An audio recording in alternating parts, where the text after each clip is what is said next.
Ayan, unang hagis po ng ano, dala. Ayan, tingnan natin kung may mahuli. Ayan. Bali, ano po yan sa ilog ng Barangay Bantay sa Bigan. So, yung ilog po na yan is napakalaki. Nasira lang nung bagyong Egay. Ayan, makikita po natin, ayan, mga bitak-bitak yung ano niya, semento. Pero, ano po yan, hindi masasabing tinipid sa bakal. Nakita ko po yung mga bakal dyan, sobrang masinsin naman, siksik. So siguro po talaga hindi kaya yung current. Sapagkat yung bumaha dyan, sabi nung, yan si Boss Amboy, is almost nasa 20 feet.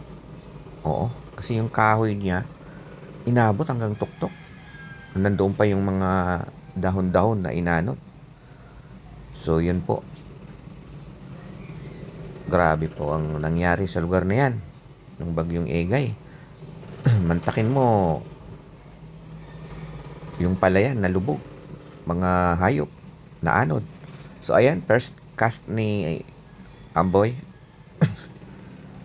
Tingnan natin na mukhang marami rin ang nahuli niya.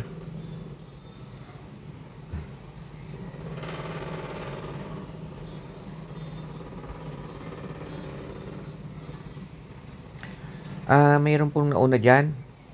May nauna dyan na naghagis. Ayan, yung po yung nakakulay blue. At ang nahuli niya is napakarami rin. Ayan, ayan, ayan. Almost, 10 kilos. 100 ang kilo. Ang benta dyan. Siguro, saglit lang niya na kinana. Wala pa sigurong 2 oras.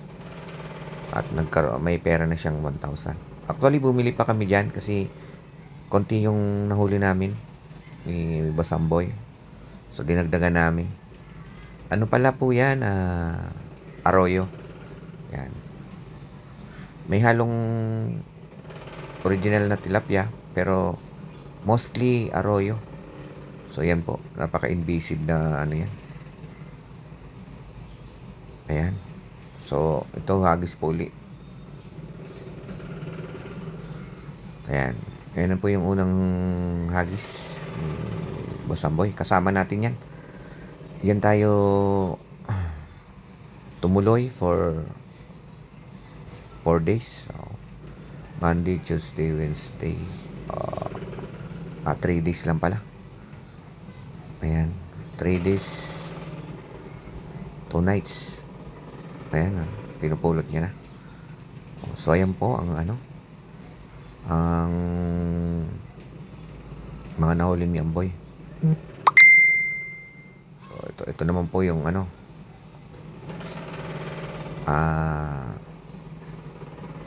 yung nauna po yan, yung nauna. Yan po, nag-cast uli siya.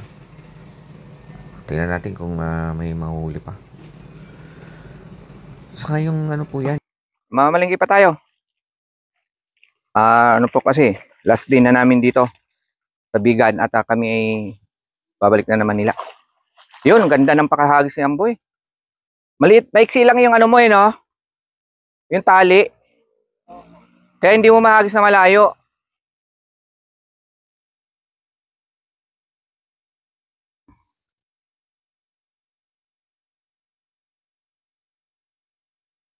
Meron o meron? Ay itong ilog na ho na to, hindi ho mauubusan ito ng isda dahil sa sobrang napakarami ho ng ng fingerlings. Ayan po, oh. Grabe. Ayan, oh. Milyon. Kung mabubuhay lahat yan, nako. Napakaraming biyaya.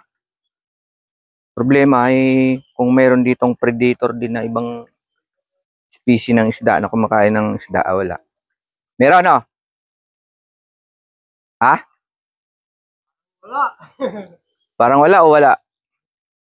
Uwi na tayo. Awan tinaala. Awanin ti huli nga ro din. Tinaala. Awan. Awan, oh. Bato. Oh, wala na.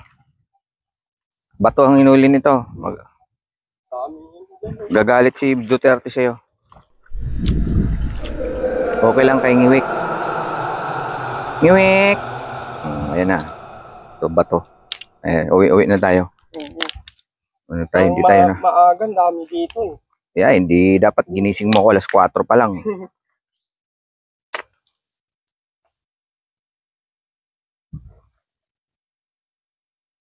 Nung una, bangus.